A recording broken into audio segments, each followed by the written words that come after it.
Walang trabaho pero kailangan mo ng pera ngayon agad-agad. Don't worry kasi today guys, I will share with you my top 5 loan application na pwedeng-pwede mong utangan kahit ikaw ay unemployed. Yes, tama ka ng pagkakarinig guys. Kahit wala kang payslip, walang trabaho at syempre, kung ikaw ay first-time borrower, may chance ka pa rin na makautang dito sa mga loan app na sasabihin ko. Pero syempre, stay tuned kayo hanggang dulo kasi yung mga loan app na to guys is may mga pros and cons. May mga kailangan pa rin kayong malaman bago kayo mag-loan dito. Kasi yung mga loan app na ito guys, syempre unemployed ka, may risk yan. So yan guys, yung vlog natin for today. Pero syempre guys, kapag hindi ka pa dyan nakasubscribe, syempre i-click mo na yung subscribe button at i-turn on yung notification bell para updated ka sa gantong usapan and sa weekly Gcash giveaway natin. Alam nyo ba, kukuha po ako ng 1 lucky winner sa lahat po ng magla-like at magko-comment sa video na ito. At for those na hindi dyan nakakaalam, may pa-monthly cellphone giveaway po tayo. Kaya stay connected, stay active para ikaw na yung susunod na winners natin, no? Kaya ngayon guys, kung ikaw dyan ay walang-wala talaga, as in zero, pero need mo ng budget, so panoorin mo tong vlog na to kasi i-share ko dito yung aking top 5 loan app para sa mga unemployed na gustong umutang online. So if you're interested, keep watching.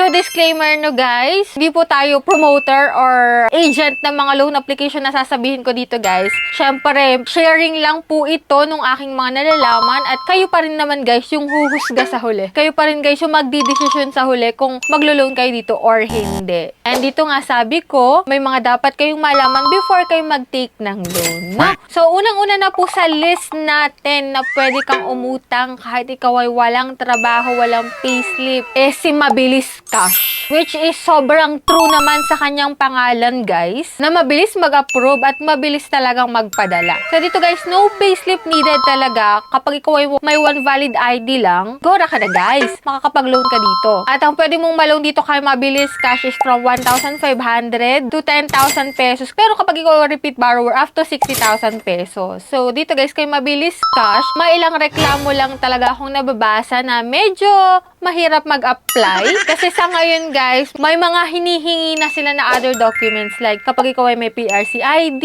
yung Gcash transaction history mo, yung SSS portal mo, may pag-ibig portal mo. Yun, pwede mong i-connect yun guys para tumaas yung iyong credit limit dito kay Mabilis Cash. At ang ikalawa ko po sa inyo na sasabihin na pwede ka pong umutang kahit po ikaw ay unemployed, no payslip, ay si Mr. Cash. Ito po ay friendly user application para sa mga freelancers and mga unemployed na gustong umutang online. Which is madali talagang gamitin at simple yung kanilang process. At syempre, hindi lang to 7 days si Mabilis Cash guys. Pwede na dito ng 18 days up to 30 days which is pwede mo ang balon from 1,500 up to 20,000 pesos. So tip ko lang guys, mas okay po ito sa mga first time borrowers pero make sure pa rin na always confirm kung magkano yung iyong final repayment, yung interest and fees para hindi ka na magulat pa sa huli guys. At syempre yung ating pangatlo sa huli guys is si Digido. Pero dito guys kay Digido, may report na recently lang na na-revoke yung kanilang license. Pero nag-ooperate pa rin naman itong si Digido guys. Dito guys kay Digido, pwede ka po kahit wala kang stable income. Basta at least may one valid ID ka. Ang pwede mo ma-loan dito is from 1,000 to 25,000 pesos. Repayment terms po nila, 0%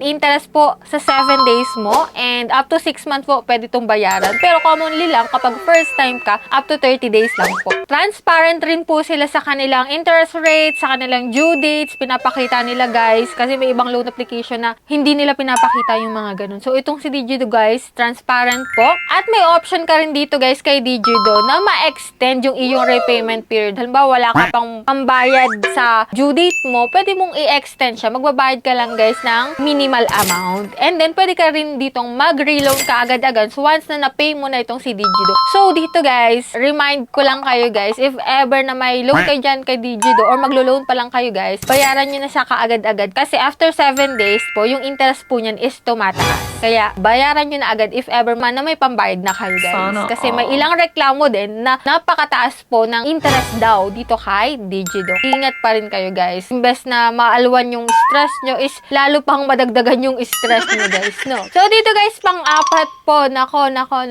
Okay naman to, guys, kapag ikaw ay wala talagang trabaho or stable income. Basta may one valid ID ka lang. Kaso nga lang, guys, is may ilang reports na rin po na medyo magtataas ka ng kilay sa sasabihin ko. So, ito, guys, is si Quickla. Nandyan pa rin yan sa Google Play Store, guys. Hindi pa rin naaalis yan si Quickla. May fast approval, 10 minutes to 15 minutes lang. Pwede mo nang ma-receive yung iyong uutangin dito. Ang loan amount po dito kapag first timer ka is from 2,000 to 15,000 pesos. Repayment dito, guys, is meron silang may 5 terms, 3 terms, at 2 terms, which is yung kada terms na yon is every 7 days magbabayad ka up to 30 days. Halimbawa, for example, may 5,000 pesos ka na loan, every 7 days po magpipay ka po. Kasi i-divide yung 5,000 po into 4 terms, 3 terms, and 2 terms. Yun po. Heads up lang, guys, dito kay Quickla, may feedback rin po yung mga users na mataas ang interest, may mga hidden charges or fees. At syempre, doon sa 5,000 pesos, syempre may ibabawas doon. Hindi mo siya buong ma-receive. So, double check mo lagi ang mga computation ng loan details mo bago mo i-accept yung loan mo dito kay Quickla. Syempre, basa-basa rin kayo ng reviews about dito, guys, para malaman nyo kung okay ba talaga yung application na to.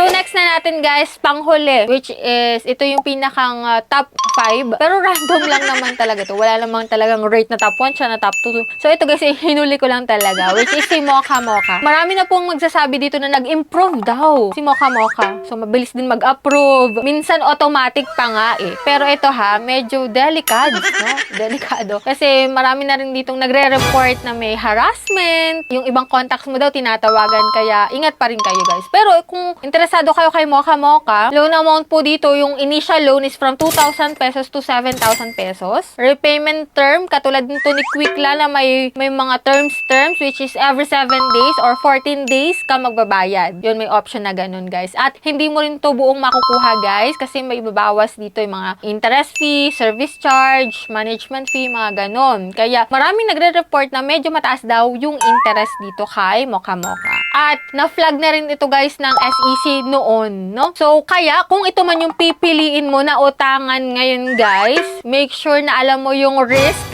alam mo yung papasukin mo, guys. So, think twice before kayo mag-loan sa mga gantong loan application. So, dito, guys, option lang naman to, guys. Hindi ko to nire-recommend na utangan nyo. So, dito, guys, kung walang-wala talaga to, ito yung pwede nyong option. Pero nasa sa inyo pa rin, guys, talaga. Kung maglo-loan kayo dito, make sure na talaga na i-check nyo kung SEC registered ang isang loan application na uutangan nyo. Basahin yung mga terms and agreements before kayo mag-proceed sa next step. Diba? Sa una naman, may mga terms and agreements naman yan. Basahin nyo muna yun, guys. At syempre, don't allow ang isang application na ma-access yung inyong contact list and photos. Pero syempre, diba? Para makapag-proceed ka sa next step, pero i-allow mo. Pero meron namang option doon na pwede mo siyang hindi i-allow. At syempre, last, huwag kayo basta-basta uutang sa mga online loan application kung wala tayong inaasahang pambayad on time. Kasi nga, sabi ko, every 7 days, every 14 days, itong mga sinabi ko dito, guys, kaya may possible na tumaas yung interest kapag hindi ka nakapagbayad on time. So, alamin nyo yung risk talaga ng pag-utang sa mga OLA, guys. Especially sa mga gantong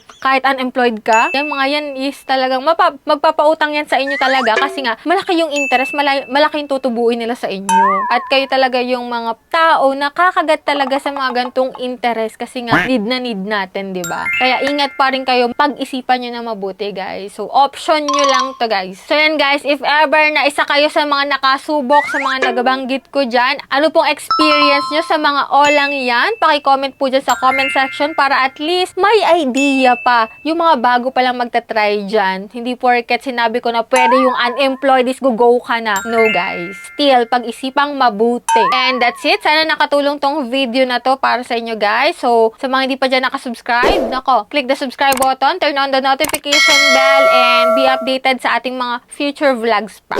So, that's it. Bye-bye na muna for now, guys. See you on my next video.